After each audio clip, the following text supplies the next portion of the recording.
Hello, everyone. This is Pam, de Café con Pam, the bilingual podcast that features Latine and people of the global majority who break barriers, change lives, and make the world a better place. Welcome to episode 349 of Café con Pam. Today, we have a conversation with Euran Daniels. Euran is a native of Wilmington, North Carolina, and he has excelled to achieve numerous milestones within his lifetime. At age 47, he's often been identified by media as one of the most influential African-American males in the nation. In 2021, Euran became an award-winning author with his contribution to the anthology Business Success Secrets. This book has earned numerous awards since its release, including a USA Today bestseller, Amazon bestseller, Wall Street Journal bestseller, and 2021 Reader's Favorite Award.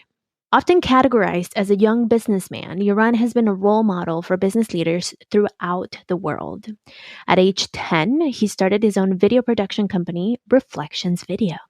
At age 15, Black Entertainment's Television Teen Summit and Coca-Cola labeled him as one of the top 10 teens in the nation. This has allowed him to gain international recognition for his achievement in business. Euran immediately transitioned from smaller projects to larger scope projects in film and television. Hola, listeners. It's Pam here, and one thing is that Café con Pam has been around since 2016, pero finally, I'm going to be able to do what I always wanted, a live recording to a podcast episode. And this is your invite. Join us on March 10th, 2024, from 9 a.m. to 11 a.m. for a Sunday filled with conversation, delicious Cuban empanadas from Hell Yeah Helena, a gift, un regalito from me, and our special guest, Ashley Stoyanov Ojeda, author of Jefa in Training, who will join us at the beautiful location of Libélula Bookstore in Barrio Logan in San Diego. If you've not been, this is your chance. All of this is in San Diego, and we have limited spots. So get your tickets today. All you have to do is head over to cafeconpam.com/live, and we'll see you there. And listeners, Euran is awesome. He, as you heard, has done a lot in his career. He started super young. And of course, we explore that because when I heard his story, I was very curious about this 10-year-old starting a video production company. And he's really generous with all of the things that he shares. And I think this is definitely going to be an episode that you will enjoy and you will learn a lot from because there's so many nuggets in this conversation. Y bueno, sin más, here's my conversation with Euran Daniels. Euran, welcome to Café con Pam. It's a pleasure to have you. How are you? I am well. Hope you are well. I am doing well. Thank you for asking. So the first question that we always ask is, what is your heritage? So I am African American. I'm born and raised in Wilmington, North Carolina. I'm on the coast. So I am a Carolina baby. But I have lived most of my life here, actually all of my life in North Carolina. I currently reside in Raleigh, North Carolina, but born again and raised in Wilmington, North Carolina. So you never left North Carolina? Never left. Traveled extensively, but my roots and everything are here in North Carolina. Wow. Did you ever think of moving? I have. I thought about the West Coast, Carolina, West Coast, Los Angeles. Thought about New York. Thought about Chicago. So thought about a number of different places, and I have family in all of these places. But again, my businesses and my base is here in Carolina. So I've elected to stay here in North Carolina. Nice. So tell me, how does a 10-year-old start a business, a production company? So it actually started from a passion, from a hobby. I love dealing with cameras. I love dealing with electronics as a whole. Started out with a camera that was under a Christmas tree. Got up early that morning and I started looking at around, and the camera caught my eye. So that's kind of the baseline from it all. It grew from there. I opened it up before anyone else got up, and happened to go in and start recording people in bed getting up. So that's where it Was all the camera started. for you? It was a family-based camera, but it quickly turned into my toy. So I would say yes. According to me, it was for me, right? Right. So you get this camera under the Christmas tree, you start recording, but that's like, a 10-year-old could do that. How do you say, I'm going to turn this into a business? Which still exists today, right? Yep, absolutely. So let me level set the playing field. I had absolutely no intentions on starting a business from this. It was all out of fun. I started just recording things that I enjoy recording. I started around the house. Then I started going to different events, recording. And I loved how it all came together, right? I loved the focuses, the lens. I loved just bringing it all together from the editing. And I didn't have a lot of equipment. At age 10, you're talking about a $600-700 camera, right? So I had none of that. So I just enjoyed filming, recording, and going back watching what I did. So it all started from there. And then from there, people started asking me to come out and record. And I think they were more interested in the kid versus actually getting something and figuring out what the kid can do. I probably covered more territory as a child because I had full access to any and everything because I was no threat to anyone, right? So people started asking me to come out and record, and they would just give me things as a contribution. Here, take this, take that. And then eventually we said, okay, we're going to start charging just a little small amount, to go here, to go there. And it was really nothing. Again, it was all out of fun. And one thing it did do, and I will credit the hobby for, is it kept me out of trouble because I was always busy. You don't see that as much now. But again, never had any intentions on starting it as a business. It evolved into the business. Do you have siblings? I do. I have one older brother. Yes. And you also come from entrepreneurial parents, so they had businesses. Yes. What was their reaction when you started getting these invites? And the 10-year-old, maybe, it evolved like 12, whatever. Yep. But Yep. So I would say I was very fortunate as a child. My mother and father were there. They were even though they were entrepreneurs themselves, never at any point in this game did they push me into the platform, right? Everything kind of evolved, but I was very fortunate because I had 100% support from the household, right? From my brother. He's always been very supportive since day one. My father has always been very supportive since day one. And that meant the world because that basically said I have full territory, right? I can do whatever I want to do. And they got benefits out of it too, right? If my mom did an event, she can come home and look at it free of charge, right? If my dad did an event, same thing. My brother, same thing. So they got some of the benefits from it, but never was there any intentions on pushing me into that arena. It's always been basically a level playing field so that I can go out and enjoy what I was doing as a child. And things just kept evolving. One thing led to another. One person called another. Things just kept evolving around the community. So it was very much so a community-based initiative, I would say indirectly, right? yeah. And then things just kept evolving from there. So like I said, I'm very, very grateful because that support meant the world to me at that point in time. For sure. Who was your first client that actually paid you money? It was a church. I grew up in churches, grew up in church. I play 11 different instruments, so that was very helpful. I'm very musically gifted. My mom is very musically gifted, so we used to go from different churches in our community to play. Obviously, we would have different church outings. So I would say probably my very first client was a church. I don't know who that particular church was. I'm sure it was probably my home church at that point in time. But it all, again, started through churches. And then it evolved from there, from church services. Then it kind of stemmed over into weddings and anything around the church events, evening services, and those types of things. Yeah, I think I grew up Catholic, but the Christian church is something that I notice is very community driven. I mean, maybe Catholics too, but I'm a bad Catholic. I'm no longer a Catholic, but I know people that have grown up in the church, and many times their first clients come from their church, which is awesome. Yeah.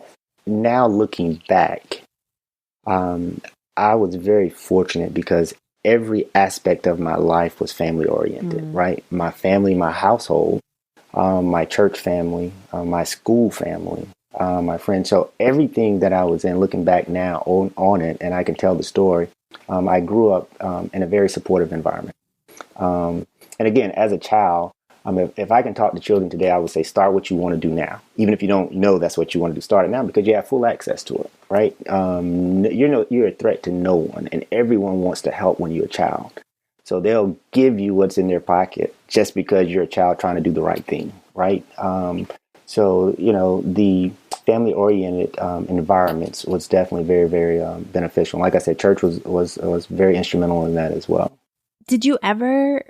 Because I mean, obviously, you started super young, and I know things evolved, and it went from like maybe some trades to then eventually money. But did you ever feel not enough because of you start with a home camera? Are you referring to not enough equipment or not enough money? Not enough knowledge to know what to do. I would say I've always been eager to learn. And I've always been willing to step up to a challenge. That has been very, very, that's in my blood. That's in my bloodline, my bloodstream. Never afraid of a challenge, never afraid to step up to the challenge. The other piece of it, I think, is very critical, is I've never been afraid to ask questions. So what I don't know, I connect with folks who did know. And they, again, as a child, open access, they'd be willing to tell me everything that they were aware of. So there were a lot of things I didn't know, and I learned along the way. But I made sure that I was ready for whatever task was at hand, right? So if I were going to go out and do an event, I made sure, I halfway understood lighting. I did, and I practiced a lot behind the scenes, right? So that I know what the lighting would look like. How much lighting, I thought I would need. And again, didn't have an extensive amount of equipment, but lighting, positioning, and those types of things are very key. So I did a lot of practicing behind the scenes, but what I didn't know, I wasn't afraid to ask the question. And I made sure that I connected and surrounded myself with mentors that were in the industry and that I knew, whether they were at a television station, a film studio, or wherever. I tend to follow them, look at them, study them, so that whatever they did, I tend to do. So if they did something wrong, I did it wrong too, right? Because I was following in their footsteps. But I say all of that to say I surrounded myself with folks who did know. So didn't know everything as a child, but I wasn't afraid to ask questions in order to advance my skill level. I love that. And you mentioned that you play 10 instruments. It's a lot. Was music ever a thing that you wanted to do as your career? No. Again, I was always a hands-on type of person, right? I'm never afraid of a challenge or anything. I grew up in a school band. I would say even before that, my mom played piano and organ in the church. We were fortunate enough to have one in the house, right? So I would watch her. My grandfather played as well. My uncles played. So music came naturally to me. Again, growing up in a music family, it was, in fact, my brother plays as well. So that was, music was no strange environment to me growing up. So never thought about going into music. Again, most of my musical career was in the church. I did play the band, didn't play in college, but I played in high school band, middle school band. So it was always an interest of mine that's there. Love connecting with other musicians and doing different things of that nature. But I don't think I ever considered taking it in a career level, taking it to the next level from a career standpoint. I just enjoy playing it as a hobby. Interesting. And it like since your mom played, like it was never like a conversation of like, oh, you can take your because it's highly talented to play so many instruments. It is. It is. And it's funny because music is an environment that connects people, right? So being able to play jazz, being able to play Christian music, those types of things, if I walk into an environment and someone plays, that's always a connection, right? That's always been a way to connect. Many people cannot connect to a variety of types of music.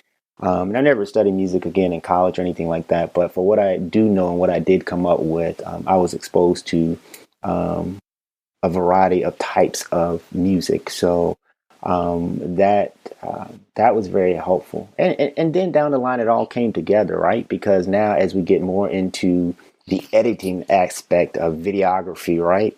I kind of lean on that musical side of it to say, I think this would be a great fit for this. This would be a great fit for this. So it does all come full circle. I'm just one for utilizing those skills and figuring out how to make whatever project work by incorporating those different skill sets.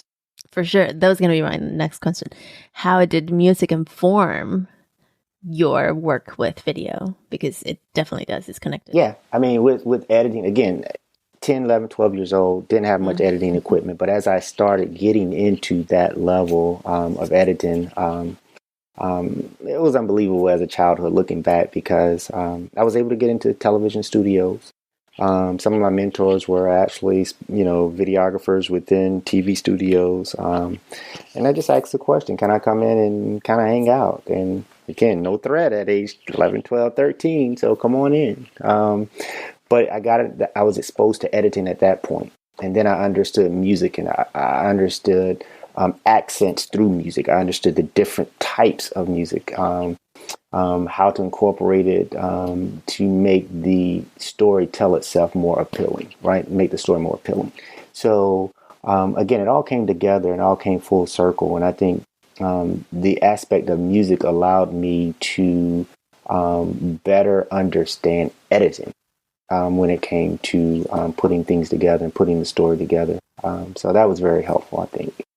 I love that connection of like everything that we do eventually will come, like you shared, full circle. Yes. And we'll get to utilize it for sure. Yeah, absolutely. So you grew up and you go to college. What did you study? I studied communications, mass communications. Not business. Not business, surprisingly. Took a number of business courses, but my studies were actually in mass communications. I went to North Carolina State University here in Raleigh, and that's how I ended up in the Triangle area here there. But my career has spanned in a number of different directions. Studied in mass communications, but went into technology. So yeah, all over. But again, it all comes full circle. It all comes full circle, and I think that's the big picture and the moral of the story. So at the point when you're in college, you still have this production business. Yes. And was there ever a conversation, given that you have a close-knit family, was there ever a conversation of like, well, now that you're in college or even high school or whatever, like now that you're taking your studies more serious or whatever, like, do we put the business to the side?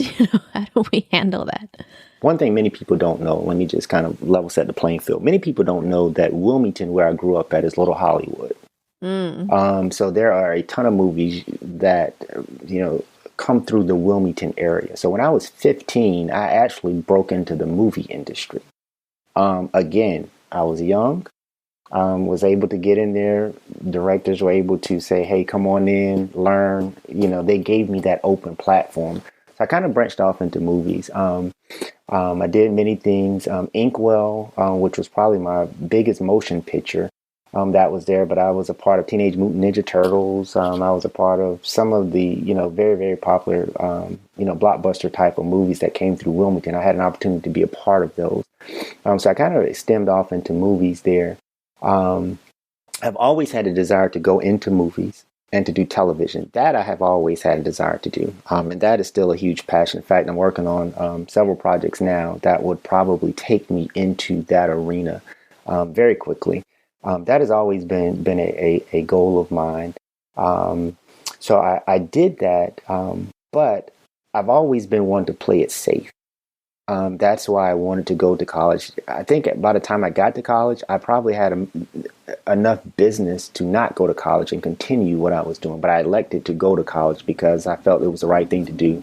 I wanted to further my education, and then I wanted to play it safe, right? The downside to this area, even though Wilmington was Little Hollywood, as they call it, I knew in order for me to really make it, you had to be in LA or New York. Right. Those were the places, especially in the 90s. Now, it's kind of with technology, you can do it pretty much anywhere. But at that point, it was either LA or New York. You had to go in those two places. So I wanted to go to UCLA. My mom said it's definitely too far. No question about it. Wanted to go to NYU, saying maybe a little too dangerous there. So I elected to go to North Carolina State here, which I'm thankful that I did do that. But as I got here and started doing more research and started talking with people, I started studying folks like the Oprah Winfreys of the world. And I quickly learned that cash is king. Mm-hmm. If you have the money, you can dictate and do what it is that you really want to do. Mm-hmm. So a lot of folks have their different stories, right? And their stories basically take them in different paths. But at the end of the day, it all boils down to either having a strong sponsor or having money to do what it is you want to do. And again, I chose to play it safe. So I elected to go into the business side of it. There, save money. Then I can get the equipment that I really needed to do what I really wanted to do and to produce the quality that I really wanted to do. So it took longer. Yeah, absolutely. For me, it wasn't about getting there quicker or getting there fast and in a hurry, right? I've always been one to not put all my eggs in one basket as well. So I have a very strong computer background from my childhood, from my childhood age. So I elected to major in mass communications to kind of keep that connection with the entertainment industry. But I actually went in as I was in college. I actually went into corporate America, and I went to IBM, which at that point, IBM, their largest campus was here, 10 minutes from my school. In North Carolina. In North Carolina, yes, in Research Triangle Park. So I actually went there in their call center.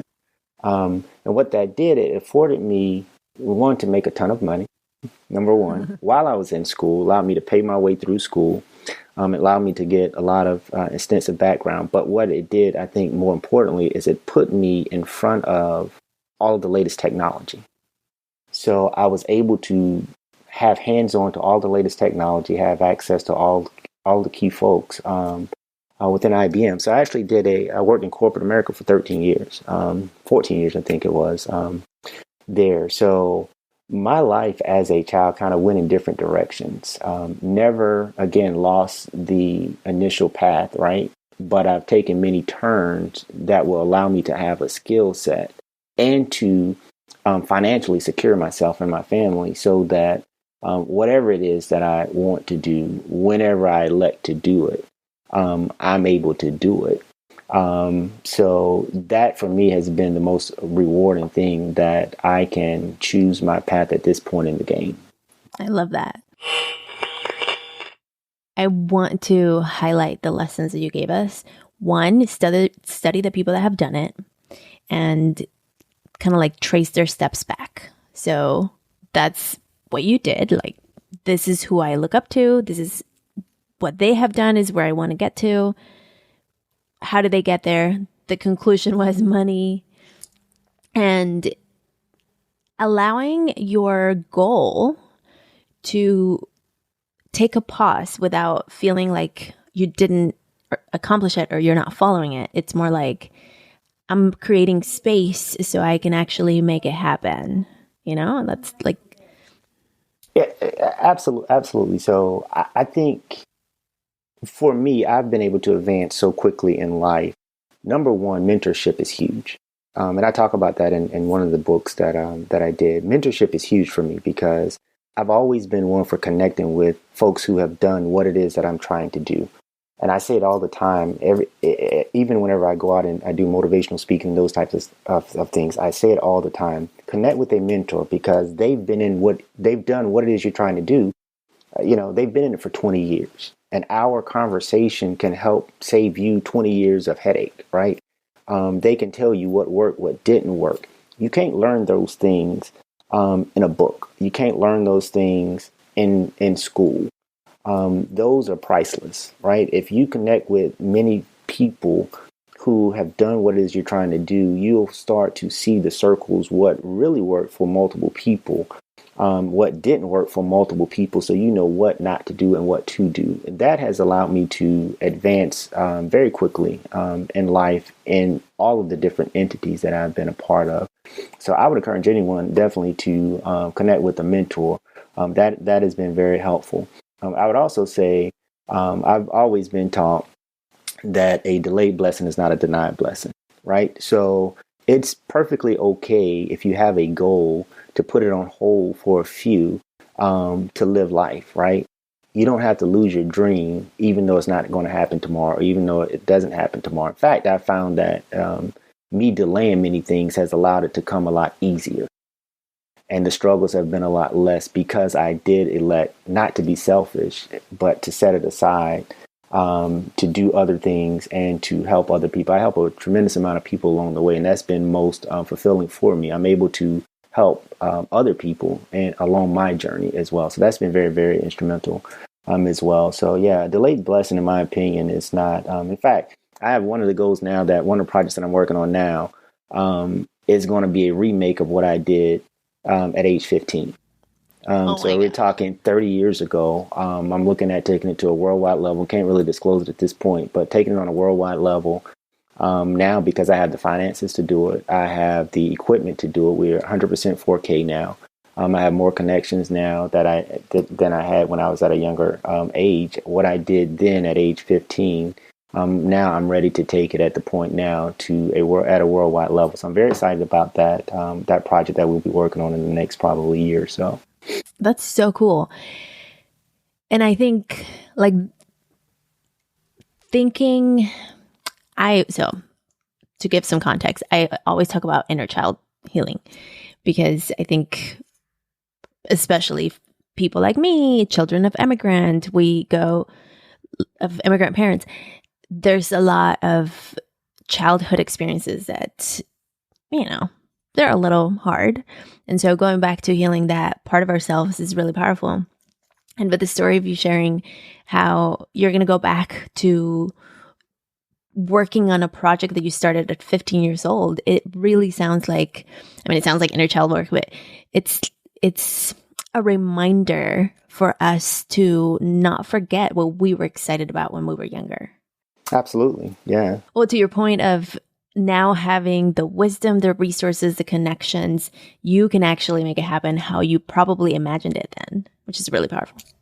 Absolutely. And it's funny because the same framework, without going too far into it, is almost identical to how it was then. But we add a little touch of, a little sugar here, a little sugar there, a little sugar here, do a little tweaking. And I think it's going to be very, very exciting and very impactful. So like I said, I have no regrets on any avenue that I went down as a child, any avenue that I went down through my college career, my corporate career, anything, because I believe this one project is going to allow me to incorporate every piece that I've learned along the way. And it will enhance this project, I think, become that much more powerful. So I'm very excited about that. To bring it back to your comment on mentors, what would you say and I don't know if you ever came across people that didn't want to help, because there's people like that, there's really generous people that, of course, they want to give, probably because you were young and they were like, there's, like you said, there's no threat. But as you grew older and you started reaching out to folks, did you ever encounter people that were like, oh no, you're actually going to become my competitor, I'm not going to share, type thing? It's funny you say that because I remember at age 15 having that conversation like it was yesterday. Like I said, from age 10 to 14, everybody. It was all game. Everybody was Team Euran. When I was 15, I went on BET, a show called Teen Summit. And that's where I got my international exposure. That was there. And I was able to talk about my success as a child and what I really wanted to do. And I talked about how I started my business, how it grew, kind of what we're doing now. Went up to DC and I was actually on the show live. In fact, I was highlighted through that show with from Coca-Cola at that point in time. I was highlighted as one of the top 10 teens in the nation through that particular show. But coming back from that show, I remember connecting with another videographer in the Wilmington area at that point, and basically asking for advice there. And it was like night and day. 2 weeks before that, it was, all about how can I help? How can I help? After that show, it was as if, whoa, I'm not going to give this kid any more information because now I think he may be a true competitor. I remember that as if it were yesterday. That was my first real lesson of, I won't say jealousy because I think that's a strong word, but for folks that may not necessarily be Team Euran, right? May not necessarily want to see you advance. And that was a very powerful lesson that I learned. And I learned it at an early age. I learned that everyone is not for you. Everyone doesn't want to see you succeed. Everyone doesn't have your best interest in mind. And looking back over how that evolved, it has allowed me to be able to pinpoint those people, those types of people out very quickly now. And I get that in all of my companies. And that's a very strong gift to have. That's a very strong gift to have. And I don't say I'm pretty good at it now. I don't say I'm 100% there, but I'm pretty good at it now. And I attribute all of that to that experience at that early in the game that allowed me to have that keen eye now, even as I move through my other ventures. Totally. And I think it's worth discussing because as we often talk about, get a mentor or reach out to mentors or have, I'm a mentor. I think we're all going to come across people that feel threatened. It happened to me. I hired a coach and she a Latina coach because I wanted to have someone to look like me. And she asked me, where are your clients? And when I shared, I noticed her face was like, no, that's not where they are. And I was like, why not? And she was like, because that's not where they are. They're not going to hire you there. And immediately she went to get clients there. Wow. Like, to me, what pained me there is that it was someone that looked like me. Like, we both could get clients there. Right. It's more like, let me just go monopolize the space and that's it. And so that was a little painful, but yes, it's a lesson learned and you move on, and 100% people are not going to be for you. And to me, what I learned there was, sometimes you have light that blinds people and you just have to keep it moving. Absolutely. Folks are going to, I've learned that just stay on your path, right? Stay on your path.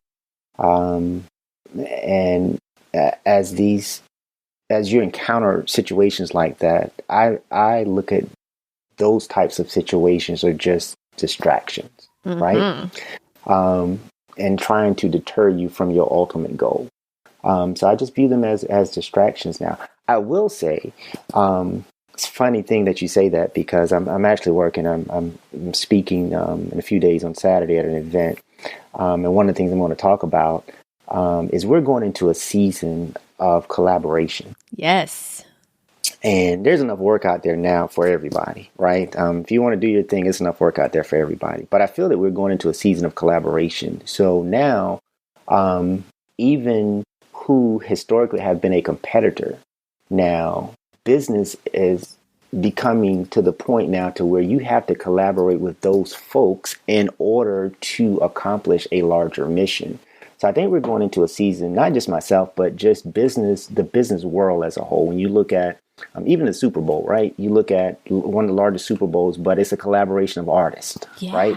When you look at airlines are not trying to collaborate. Businesses are trying to collaborate because problems are becoming more complex, issues are becoming larger, and the opportunities are becoming bigger. So if you're going to stay in the game, you almost have to remove that spirit or remove yourself from folks who have that type of spirit, because the collaboration is going to be, in my opinion, what's going to move small businesses ahead over the next 3 to 5 years. So that is going to be very huge. So like I said, I look at those types of people as distractions. You realize who they are and what they are and where their mindset is. And you just know that you don't connect with those folks. You just move on to other people.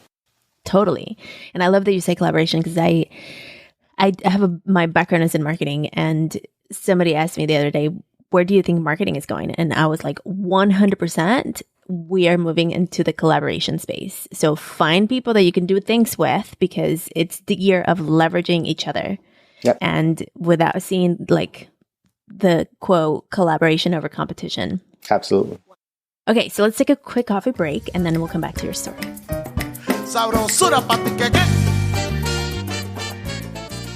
All right, Euran, do you drink coffee? I don't drink much coffee, but I do from time to time. Do you have a beverage of choice? Now, I'm Southern. Remember, I'm from North Carolina. Tea, I do drink hot tea. Sweet tea for sure here. I was going to say, is it sweet tea? Yeah, sweet tea here, but I'm a hot tea person. I drink coffee from time to time. Do you have a morning ritual, whether with tea or what's your morning routine like?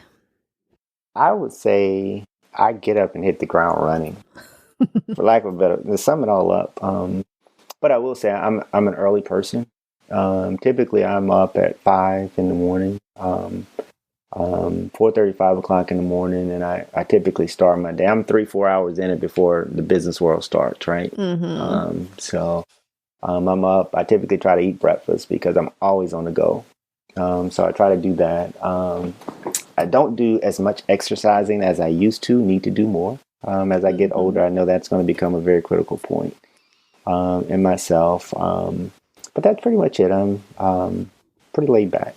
Pretty laid back person. So you don't do tea in the morning? It's like, get up, let's go. Water? Yeah, I hit the ground running. Hit the ground running. I'm an early bird though, so like I said, breakfast is there, maybe tea, orange juice for sure. But I'm pretty much let's go for it. Nice. Yep. Well, I obviously do drink coffee, so on my end, I'm just drinking my regular coffee. Today we're chatting at 7 a.m. So I was going to say you're West Coast. Remember, yeah. I've been, I'm already in the game already, like 7 hours, 6-7 hours. Yes. I actually, when I travel to the East Coast, I do feel like I get a lot more done. I don't know if it's because I wake up I don't go to the East Coast that much. I go to the Midwest. So my sister lives in Kansas City, which puts me 2 hours, not 3, but 2 hours ahead. And just waking up on my regular time. So I'm up at 5:30-ish. So I'm also early. But waking up regular time, my 5:30, but puts me so much more ahead of Pacific time. It does make a difference, I will say. Absolutely. So like right now, I'm 6 hours into the game, right? I've been up since 5 this morning. Been going strong. My days are pretty aggressive. I will say that. I go pretty strong. But when I shut it down, I shut it down. So I have more of a night ritual than a day ritual or morning ritual. When it's time to shut it down, I shut it down. But I go 100%, give it 100% each day. And I think that's part of the work ethic that I've always had. For sure. What time is your stop work time? Good question, but I typically try to shut it down 8-9 o'clock. Long days. Yeah. And when I say shut it down, I mean like in the bed. So I typically try to start winding down around 6 o'clock. So I typically do about 12-hour days, anywhere from 12 to 15-hour days. Nice. You're doing what you love, so it doesn't feel like absolutely working. Okay, so since you mentioned your night ritual, what's your night ritual? I tend to come home. I try to spend time with family. That's really my family time. I have set aside or elected to set aside that time. It always does, it doesn't always end up that way, right? But at least that's the goal, is to try to kind of shut business out and spend time. My wife has been very supportive of me. That's kind of our time, right? I spend time kind of talking about, what's going on with the family, the personal aspect of it. There's one thing about business is you have to have a work-life balance, right? And sometimes it doesn't always end up that way, but if you have that goal, somehow you always tend to make it back to that. And I try to keep that at my forefront as well. So I think that's very important to me. Family is very important. That keeps me stable and keep the balance there. Grounded for sure. Totally. All right, let's get back to the show. Listeners, as you know, I'm a recovering procrastinator. And because of that, I'm often building ways to getting things done. Inside the annual Manny's Pass, we get to embrace our own unique ways of achieving. Together in our weekly office hours and cafecitos, we'll find strength in our differences, accountability in our goals, and power in our voices as we heal our inner child through coaching and tapping. Your choice. Let's redefine productivity on our terms. Visit cafeconpam.com/Manny's Pass and join us.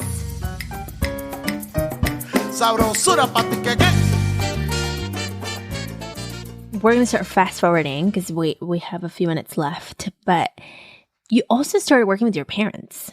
Yes. My dad in 2008, he had a massive heart attack, and he had a transportation company, a ground transportation company. 2008, he and my mom were at an event, and he basically just dropped, had a massive heart attack there.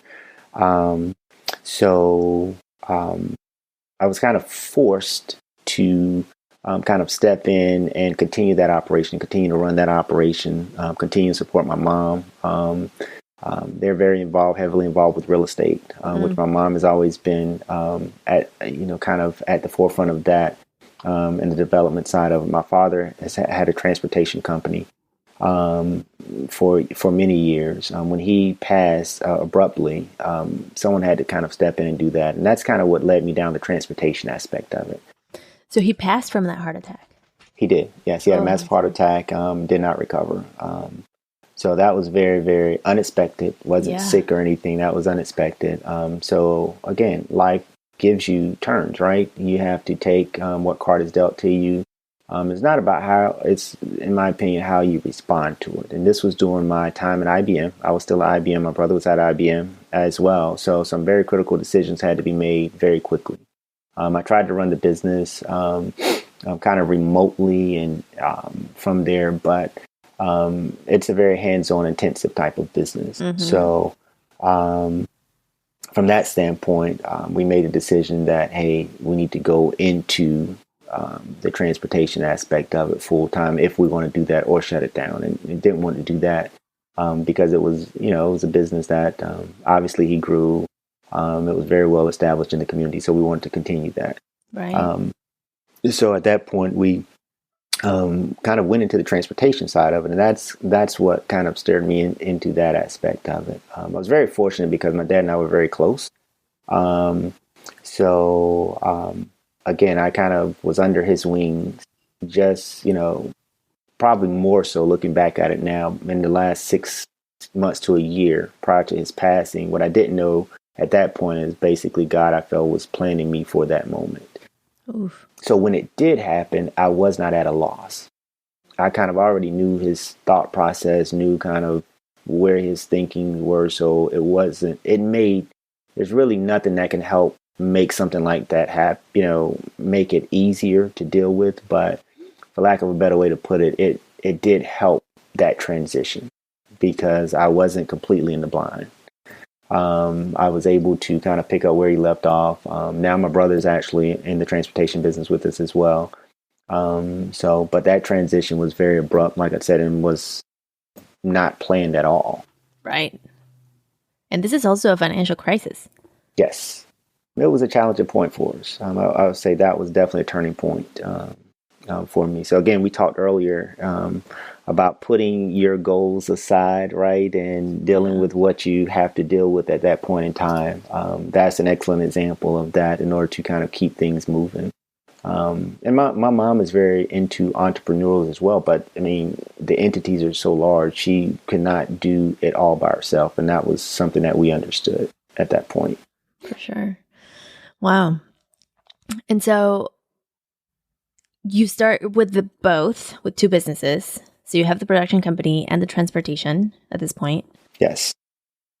How do you manage both? Especially because one is so sudden and you have to make big decisions, transitions. How do you decide how to split your time? The transportation aspect is very hands-on. Very much so hands-on, and you have to be there. Liability is there. It's a moving, it's always a moving part, right? So, and at one point, we expanded that transportation entity we had daily operations from pretty much every major city, from DC all the way down to Atlanta. So we grew that very large, but the positive about it is it's seasonal to a certain extent. You have your peak times, March, April timeframe. It's very, very busy. September, October is very, very busy with the transportation. Those off seasons give you the opportunity to do the other things that you really want to do. Unfortunately, I would say fortunately, not unfortunately, but fortunately, we've been very blessed in the transportation business to not have the normal down seasons. And that's a blessing. I don't look at that as a curse, but a blessing, right? Because many people were looking for work. But we've been able to connect with different entities and those types of things to where we really don't have downtime. So that's been very fortunate. So transportation has absorbed a lot of time. But to answer your question, there's a balance there. Most of the times when one entity is at its slow point, the other is at its peak point, right? So we're able to transition, and it's worked well. I will say there are some times to where everything is tugging on you at the same time, and that's business, right? So you've got to figure out how to make it work.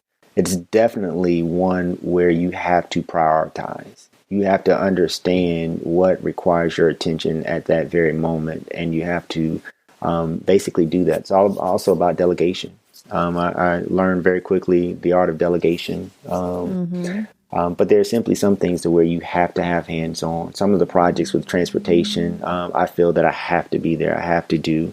We do some very large transportation entities where I know I'm going to be there. And those things, you basically kind of carve out scheduling wise and know that this day, this week, or this event, you will be there. You have to be there. So it's about prioritizing and doing that. Again, the early days have helped me do that and helped me to understand the importance of that.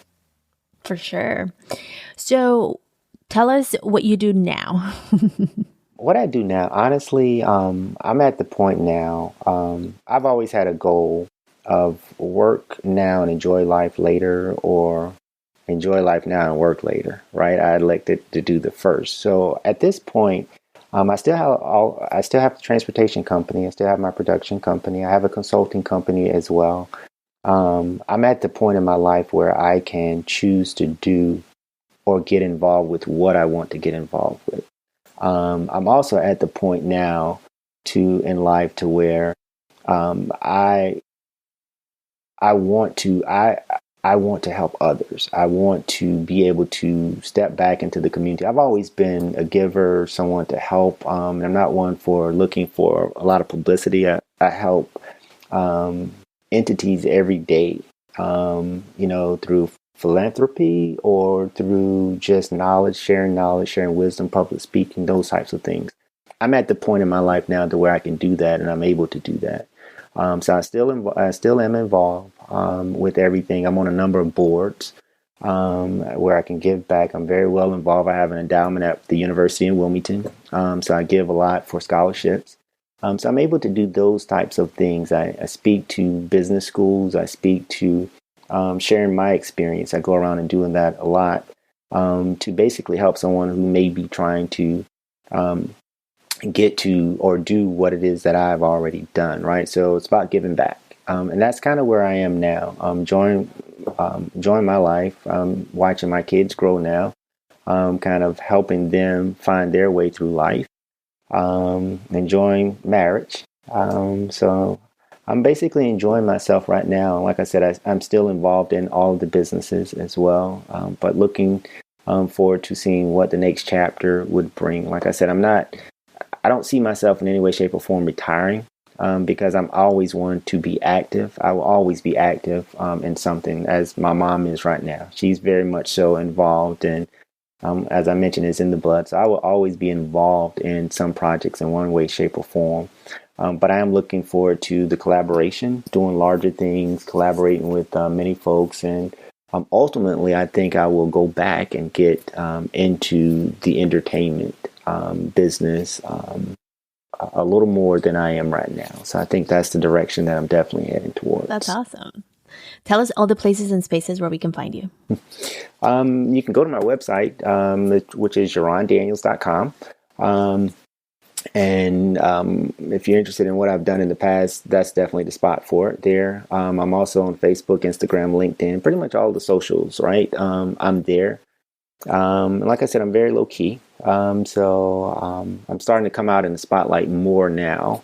But I'm pretty much on every social. Love to connect with anyone who's looking to business venture or do some different things there. I'm always about venturing. As long as it's for the betterment of the community or the betterment of an individual, then yeah, I'm all about it. All about collaboration, like I said. So I'm pretty much on all the socials.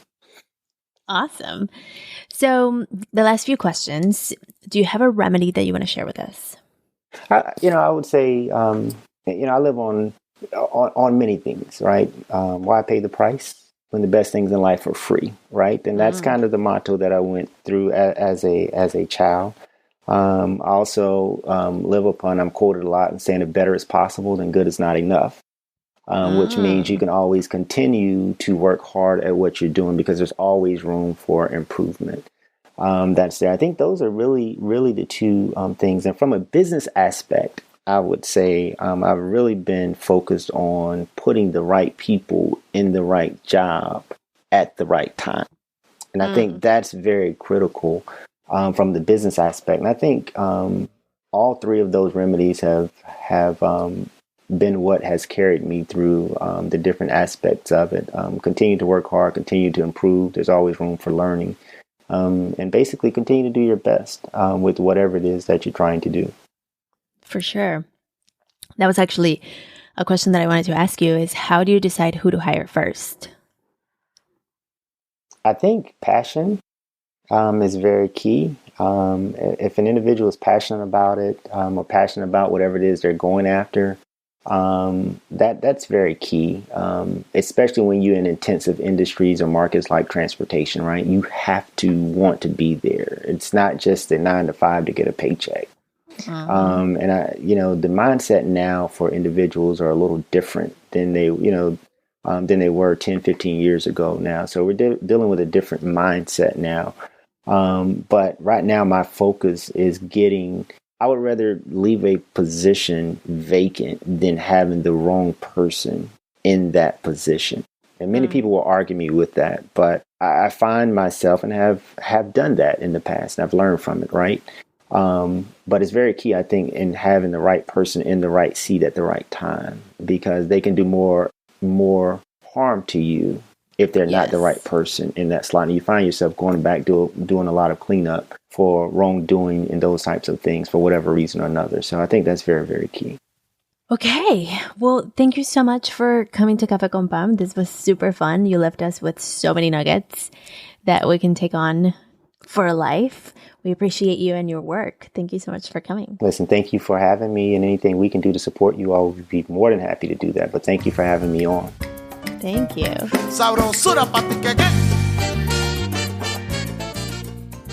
All right, listeners, that was my conversation. I hope you enjoyed it. I hope you learned so much. I definitely did. I kind of wanted to stay and ask a lot more questions because Euran has just so much knowledge and he has just so much wisdom from all the things that he's achieved in his life. And we can definitely keep learning because I'm a big fan of learning from people that have done it. We don't need to reinvent the wheel. There's already so many people that have done incredible things, and we can always learn from them. We can always take things that are supportive to us in whichever way and apply them to our lives. So I really hope this episode was supportive for you and you found some great nuggets. I would love to hear that. Actually, tag me, screenshot and tag me, and let me know how this episode resonated with you. If you're listening on Spotify, this is a great time for you to tell me your notes. Write whatever it is on the question inside of Spotify. It's really cool to see your thoughts when you choose to share them on there. I really enjoy reading your thoughts about the episodes. Y bueno, listeners, this is the time when I ask you to consider supporting Café con Pam in order for us to continue to do the podcast at no cost to you for free. Of course, as you know, we are bringing in sponsorships, we're doing brand partnerships, and this is how we are covering production costs. And your reviews are a free way to support us. Ratings and reviews. This is a great way for you to not only share your thoughts, but also invite other people to learn more about the show and understand what is it that you resonate with, so perhaps they can consider it. Some questions to support you if you're choosing to leave a review. What do you love about the show? What were you expecting before you listened?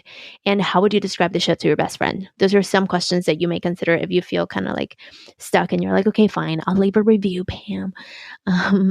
So those are some questions that I can leave you with so you can kind of like get started with it. If you're on YouTube, hit the bell, hit the subscribe button, leave some comments on the podcast, and we can definitely respond. We're still learning the YouTube, but definitely search for Café con Pam on YouTube and follow us and subscribe to our channel if you haven't already.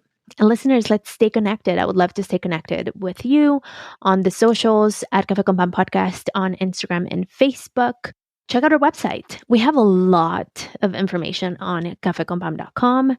We have all the episode notes, including this one. We have the pour over articles because we have started now sharing stories through the written form. And pour over articles have been actually quite fun to develop and to learn about other people's stories. So check it out. And of course, check out the Money's Pass because that's a great way for us to work together. It's a joy. It's truly a joy. I had to reschedule office hours today and I was really sad because I had a last minute meeting that I had to attend to. And office hours is super fun. I show up once a week to support you. And so this is the most affordable program I've ever offered because I want to make sure that my work is successful. If we want to work one-on-one, let's do it.